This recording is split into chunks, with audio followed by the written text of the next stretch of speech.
Your old videos here, but you base be the glory. Who that what? Who that? Who that what? Who that what? Who that what? Who that?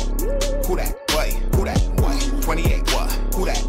Hold that what? Who that what? Free backs what? Who that? Whoa, slim. Welcome back to Who That 2 for 2. I'm your host Tim A here at the Solid Podcast that recording live from 194 Studios. I have a multi-talented man in the building, Mr. KJAE Hinsey. How you doing? I'm excellent, bro. I know with the start you have the fitness hat on, but I hear with the music. But let's just start. Everyone has a first love. So talk to me about what was your first love creative wise? Like what was the first thing that caught your eye or caught your ears or caught your fingers? Like what was the first thing that you wanted to create? As far back you can remember. Music. I started off, of course, creating melodies with my brother. You know, we would lock ourselves in the bathroom. Sounds weird, I know. Lock ourselves in the bathroom because of the acoustics. And you need the privacy, so you don't want to come up. No, but the acoustics was perfect. So, you know, we started off just harmonizing. And then, of course, I grew up in a music household. So my grandmother, she sang in the choir, played the tambourine and all that good stuff. And then, of course, my uncle lead the band. So I had to play the drums. You couldn't run from it. I had to play the drums, and I had to go into trumpet, and I had to go into trombone and clarinet and sousaphone, baritone, and it was like a competition between me and my big brother. So, you know, he just kept on beating me in the instruments, and I started singing, and he just couldn't sing, so I won the battle, you know? He couldn't keep up, so that's how it all started. Out of all the instruments you just called, what was your favorite, and then two the hardest for you to do? Trumpet is my favorite. Trumpet, I love. Trumpet is my favorite. The hardest I'll say is saxophone.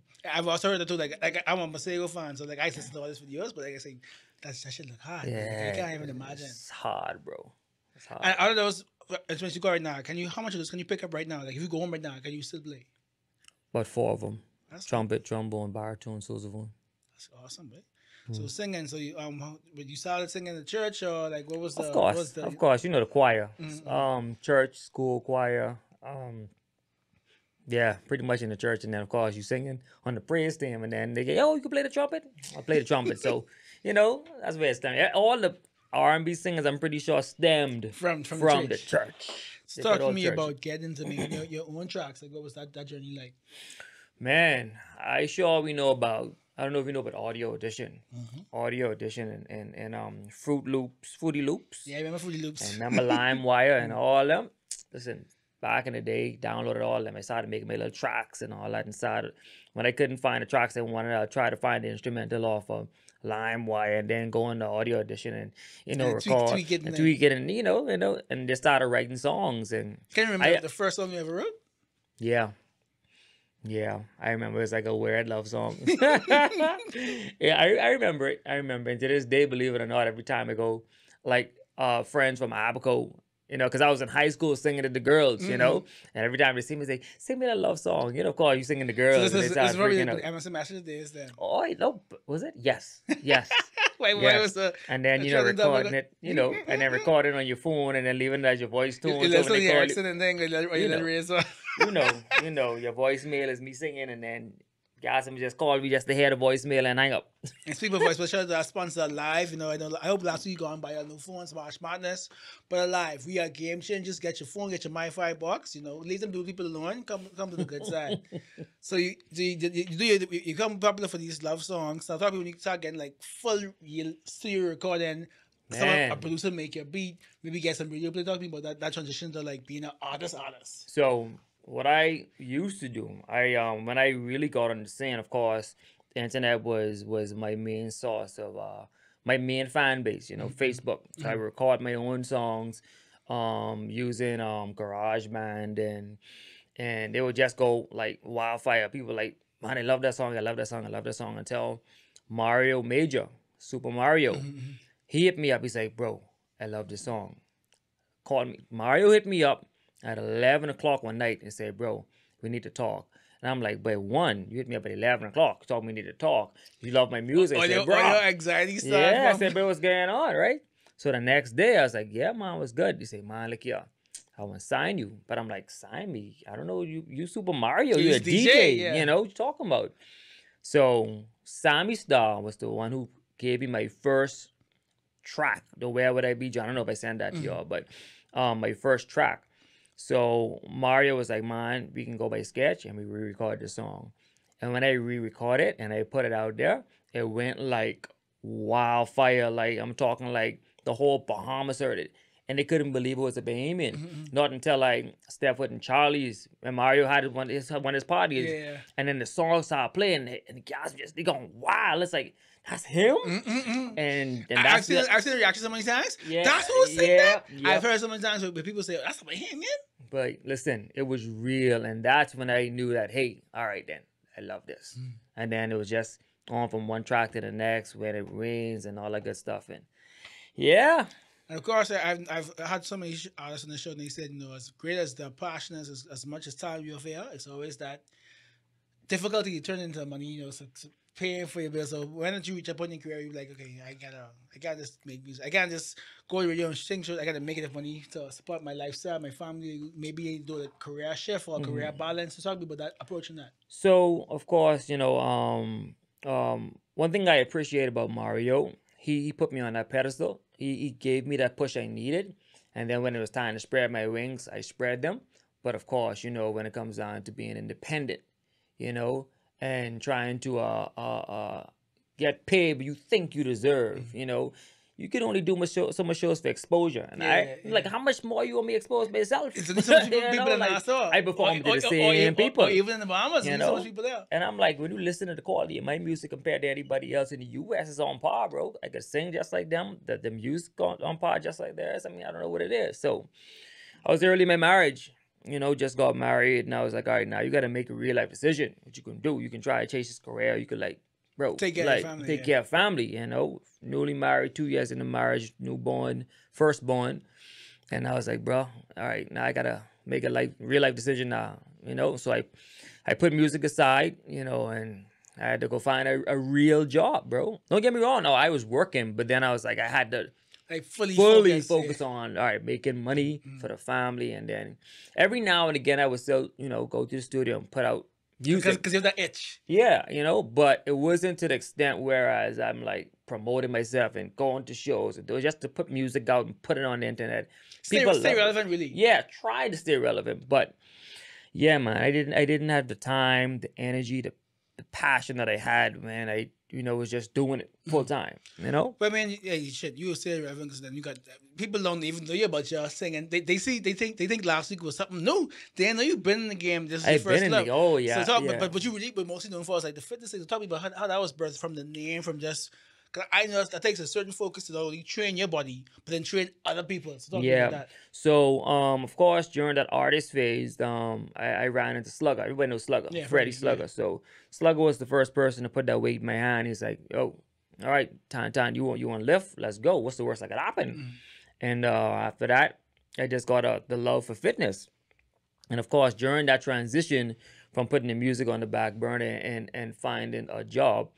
I just got into, I was like, all right, I want to be a trainer. I realized my body is just changing and I want to learn more and more about, fitness. So I went to Club One. I was like, hey, I want to be a trainer.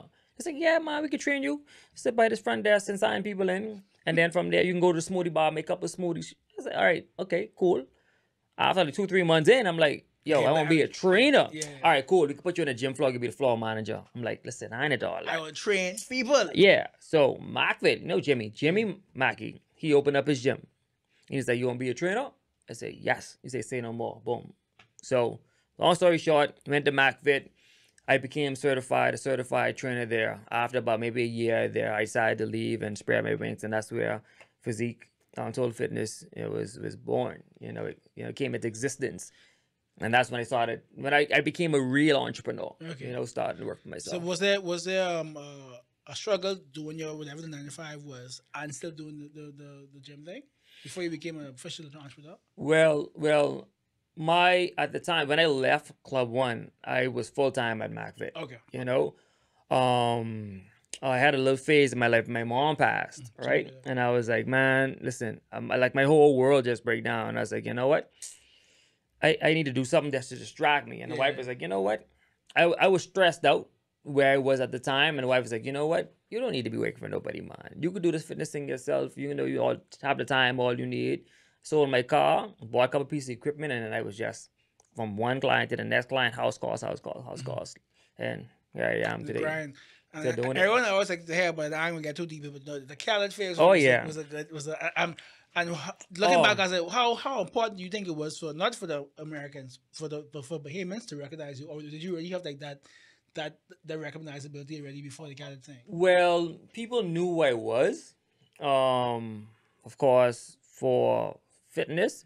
But when Khaled picked me up, Like, shout out to my boy off Av. the carnival, right? I think it was wrong. It was around carnival time. Shout out to my boy Arvin. Everybody know Arvin, right? He's like, yo, I got a client for you. Wife's coming over. He didn't tell me who it was. He's like, all right, wife's coming over. You want you to train the wife, and long story short, it's a celebrity. So when you get there, you find out who it was. I say, nah, bro, you need to tell me who it is. Yeah. Ain't no NDA here. Yeah. Let me know. He says, it's Khaled and his wife. I said, all right, cool. Yeah. We Bahamian, man. We don't. Yeah, we y'all don't know how we that. go, Yeah, man. yeah. So I pull up to the house, shake his hand. Yo, I'm KJ. I'm here to train your wife. I'm the trainer here until y'all leave.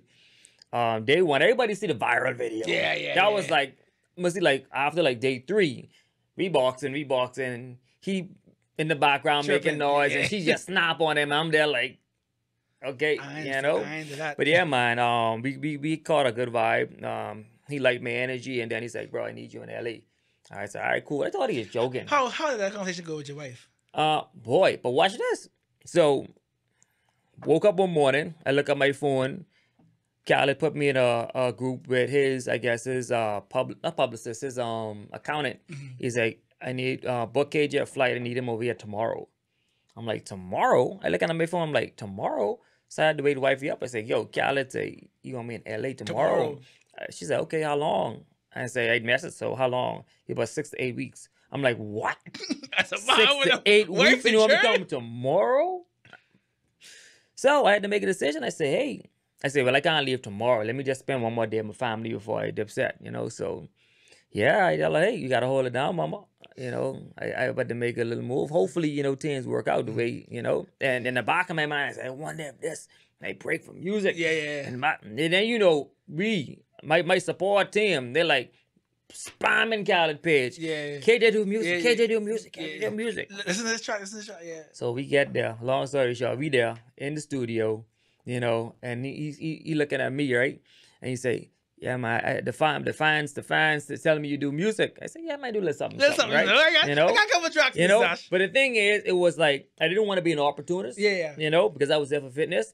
But he heard some of my stuff, but at the same time, he's working on his album. Yeah. So, he's in a certain mindset. Yeah. So I was like, you know what? I ain't gonna push it, because I said, got people like who I know messaging me to get to him. I was like, bro, how I can get you straight? And I ain't straight, So I'm like, yeah. So we all know Khaled. Khaled's my boy.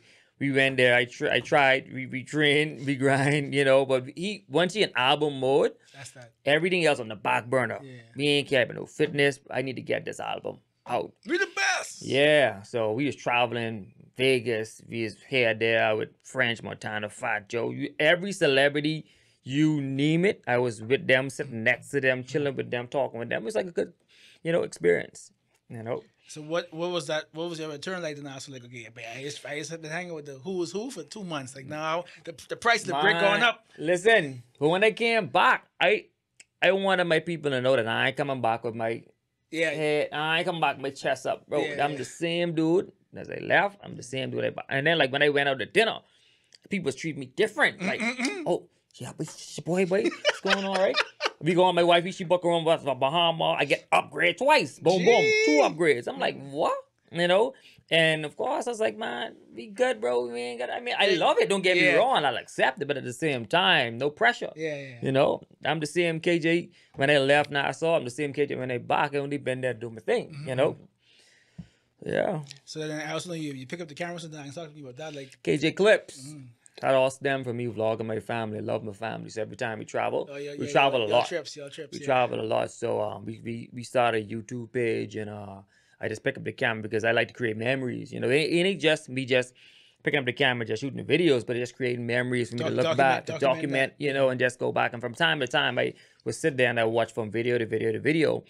And you probably would see the growth. Dang, and that's what I love, So I came across this, he is a YouTuber, his vlogs were cinematic, and I was like, man, like yeah, man, how I can make my vlogs like that. So I ditched the small Sony camera and I go on and spend some money on the big. I had to drop a bag on the big boy camera. Now they didn't tell me these lenses would have cost $2,000. Arm and a leg. Yeah, The camera would have cost $2,000, Just for and the I gotta body. buy another lens. I'm Yeah. like, hold on. And then my boy Sherrod, I say, bro, you gotta warn me. You gotta tell me that when I buy one lens, I gotta buy another one, and I gotta buy another one for a certain look. I'm like, so yeah, man, KJ Clips. I that was another. I wouldn't call it a business because I truly believe that I don't want to be a jack of all trades. You know, you have a lot of people try to dibble and dabble in a lot of Everything, things. yeah. You know, I just picked up the camera and I have a lot of people reach out to me to do jobs for them, and I'm like, man, hit up Jiggy. Yeah. You know, hit up Miguel. Yeah. Hit up what's your boy name? Gary. Yeah, you yeah. know? So he had a lot of big boys in the industry, and I don't want to like dibble and dabble in their industry, you know? You really trying to make sure your family have Bing. of the You know, memories and people saw my work and it's like, man, I love your work, man. Come shoot a video for me. And the latest one I did was Shine. I don't know if you've seen the Shine I saw her fitness line. Yeah, I saw that. She hit me up when I was in Orlando. She's like, man, hey, I want you to shoot this thing for me, and I want this on a Saturday. So I had to fly back home kind of early to shoot it for, you know. And I left the family over there because the family was in Orlando just chilling. I said, Yeah, "Hey, it's y'all like- chill, man. yeah, Let me go work. yeah. You know? Let me make some money. Yeah, man. So yeah, and I just picked up the camera and started shooting, and that was that. You know? And now you go over, you come back to your first love to the music. Tell me Man. tell me. Yo, so, and believe it or not, this happened maybe 2 months ago. So it was this year, 2022. 2022. Well, during the pandemic, it was all fitness. I was in it. Now, I had a lot of time to do music. Don't get me wrong. I still opened up my Logic. Opened up my Logic, and I started creating songs and doing that. But it wasn't nothing serious, you know. But 2022 was when I put my foot down because I heard what song was it?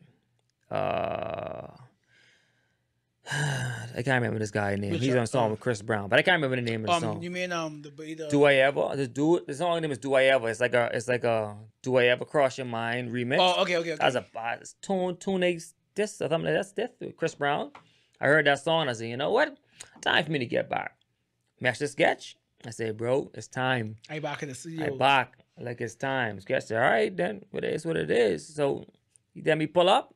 I went there that same night, we select a track and started writing. Because, I mean, I write my own music. And I've been a writer. So we wrote the song first night. Second night, we laid the vocals the first night. Second night, we laid the rest of the vocals. Third day, ad-libs, all that good stuff. And it was done. Tell me, you know? And You see that you're not shooting for the video. cover. The video didn't shoot. Oh, my boy already got the video in the bag. Video didn't in the bag. So I'm doing a live performance. Like more of like a reintroduction to For people who don't know. For people who don't know, you know, I'm basically reintroducing myself to the music scene, and I'm here to stay. And I I was on Facebook Live the other day. So I come back and I want it all. So if you ain't working, I'm sorry, I'm coming out working. Yeah. And this is my closest boys. If you ain't serious about this, I coming for Trust it me, all. and I ain't a rookie. I'm well seasoned, you know.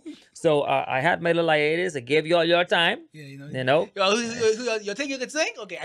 I'm back, you know. And the funny thing is, what really made me step back into it, I just came from running the bridge.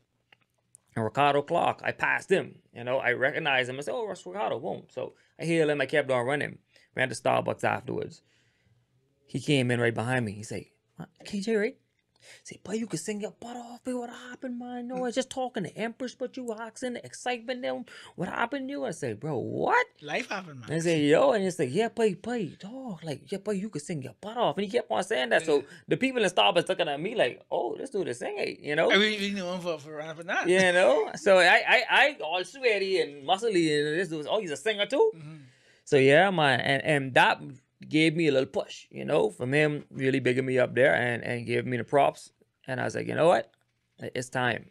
And when I dropped that single, April 1st, I got a lot of love. I was At surprised. first, I was like, "Is this an April Fool's joke?" But No like way. I say, I was like, I hope. I was like, but I hope this. Ain't nobody getting you all that photo shoot. I was like, basically, I said, no, he ain't gonna waste no. I mean, even though I don't have the time, even the equipment, you gonna waste no photo shoot just for a joke. No, bro. I had to do it right. And like I never had my songs on iTunes. I never put my songs on Spotify. Yeah. And I dropped the bag and I put everything out there. I was like, you know, by doing it now, I can do it the legit. right way. Yeah. And the plan is, right, now I'm not afraid to talk, say my plan. I have connects. Of course, I had a Cali connect. Yeah. But during that time there, I made other connections with other labels. Some deep connections. Sitting with the big dog Lenny, yes. Yeah, man. That's Jay-Z right-hand man. Yeah, man. You know? I mean, Epic Records, you got, like I have, like, numbers that I could, but I want to have Content first to give them. I want to have content. You don't want just. I want to have my city in the bag first before I go to them and be like, hey, I want to be able to say, hey, show them clips of my people singing my songs loud and clear, you know? So when we do go to these labels, they be like, oh man, this dude really is a big deal back at home. So yeah, man, I got some work to do. So I'm back. I look forward to it. Before we get there, so shout out live again. If you need your MiFi box, your phone, you know, we are Game Changers. Go to any live fan or any live store. So it's still early in the year. What can people expect from you? You know, the video coming, we getting the EP this year, we getting more singles. Yeah, definitely singles, definitely EP, you know, and before the year is out. I might even just skip the EP and go straight to the album. Go on. You know, I No mean, appetizers, just an entree. yeah, bro. I mean, we ain't got time. People, if you go on my SoundCloud KJ242, everything's there. I got hits that been on the radio. You heard them before. A new hit. Probably didn't know it was you. Exactly. You know, a lot of people don't know my songs from me. So yeah. So you doing like you say, you might do like a live show, like a little acoustic. At the end of this month, it's gonna be a real deal. I can't say the location yet, but it's gonna be decent. It's gonna be right. And I know we can't get a lot of people inside this nice exclusive spot, but we're gonna be streaming it so everybody could enjoy the reintroduction. KJ. So stream, tell me, request at your favorite radio stations like 194. Follow KJ at KJ Hinsey and you know, episode 2029. Who that? 242 as Tim May. Stay tuned for more KJ. For sure. Who that? What? Who that? Who that? What? Who that? Wait. Who that? What? Who that?